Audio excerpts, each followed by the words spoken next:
So you guys want to crush the ACFT? I'm gonna break down each and every event. So whether you want to pass or max out your score, I got you covered both ways. I got some live footage of me doing each and every event except for the run. So let's get to it.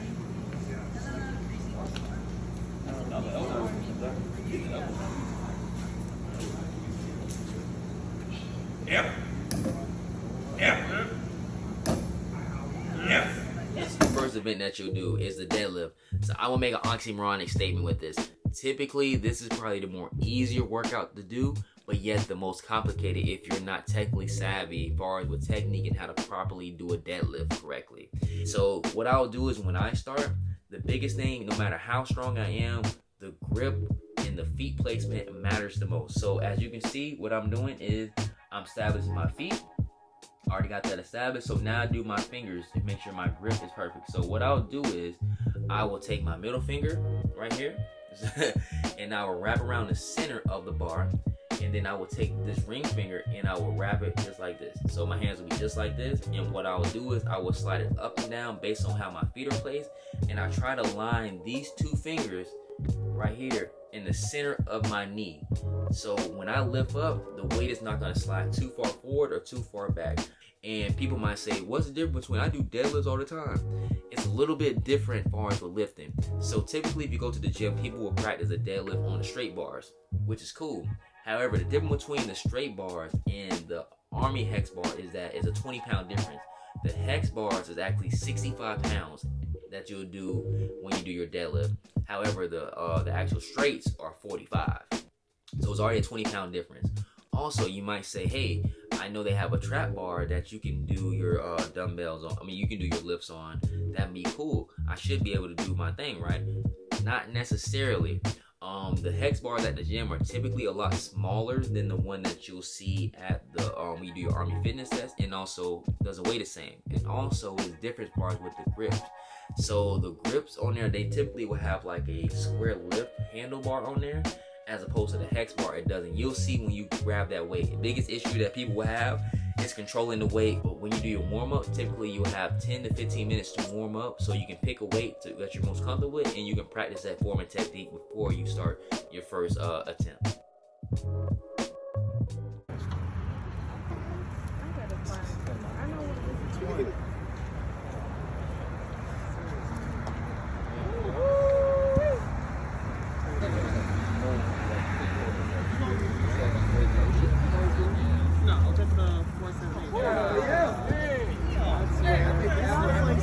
So this is the second event. This is probably my favorite event to do, which is the standing ball toss. So typically what you'll do is I always measure it into 5 different components to be successful.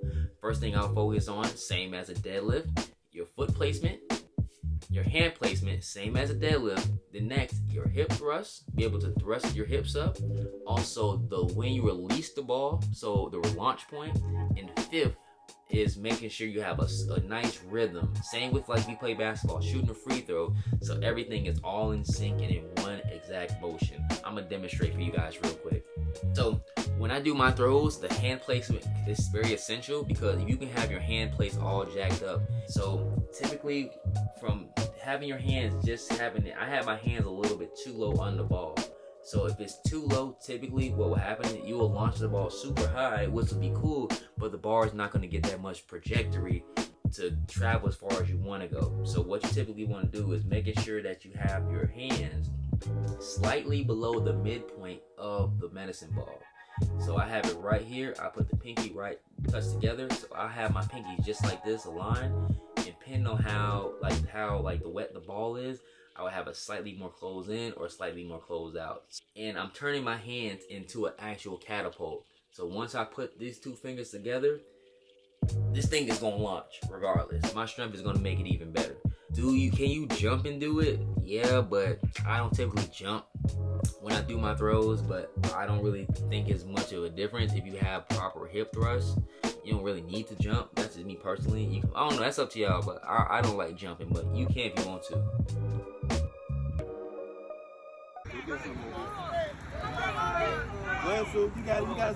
So I'm not really sprinting that much. Normally you can sprint, but I don't really have the best sneakers, and the ground is kind of wet. So I'm just keeping pace. You can see he's slipping and falling. So So typically, I don't really like. I try to like pace myself with this one, but I didn't have the best technique for the drag part. And typically on certain surfaces, that rub that they have under it, make or break it. Sometimes the grass can make sure that it can glide across the grass, but sometimes it can be real rough. It just kind of depends on the surface that you're doing your drag on.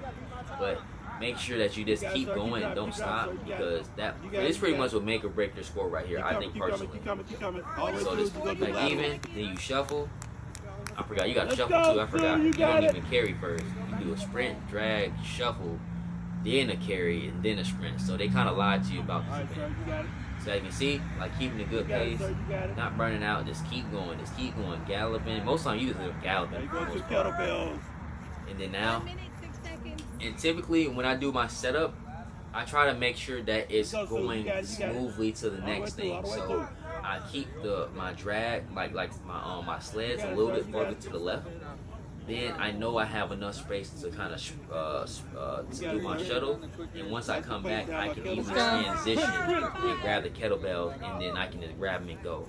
So you don't want to have your stuff kind of all over the place. The setup is very key in the sprint drag carry. So I finished score that's near max, and like I said, it's a very physically exhausting one. So the next thing is the T push-ups.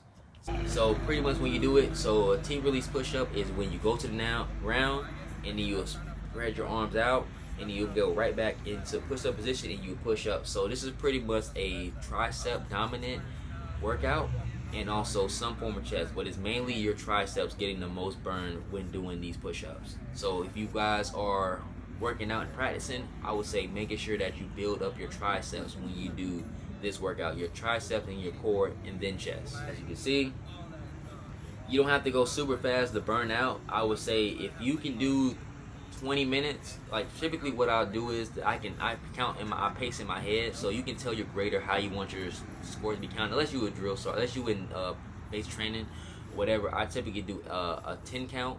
So just count every 10, or depending how I feel, count every 5. So it'll be like 5, 10, 15, 20. Or 10, 20. And typically what I listen for is when I hear the 1 minute and I see where I'm at. So typically wherever I do my push-ups at, so if I'm at 30 within a minute, I know I'm gonna get 60. I know I'm gonna get somewhere around 50. If you got like 15, you're probably gonna do around 30 because you're gonna burn out more. And typically, only thing I don't like about this, as I start failing a little bit, I'm starting to tighten up my core.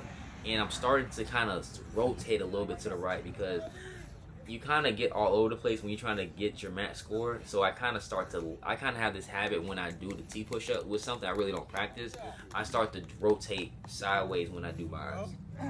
As you can see, I'm slowly starting to move a little bit more to the right from how I started. And then I'm starting to pick up with my butt, which is not really the best technique. I need to have my core more tight. So that's more like I said, is making sure that you keep your core tight. Do some more exercises where you're not lifting up from your butt. So this is a very bad technique right here. I'm not gonna lie, but I'm getting the score as is what it is. So the next thing is the planks. The planks, like you said, is keep your butt level. And then what I typically do is when I do the planks is I try to sing a song or think of a song that I can say over and over and over that is at least like a minute and 50 seconds long or 2 minutes long. Like I might just say the Army song over and over and over and over.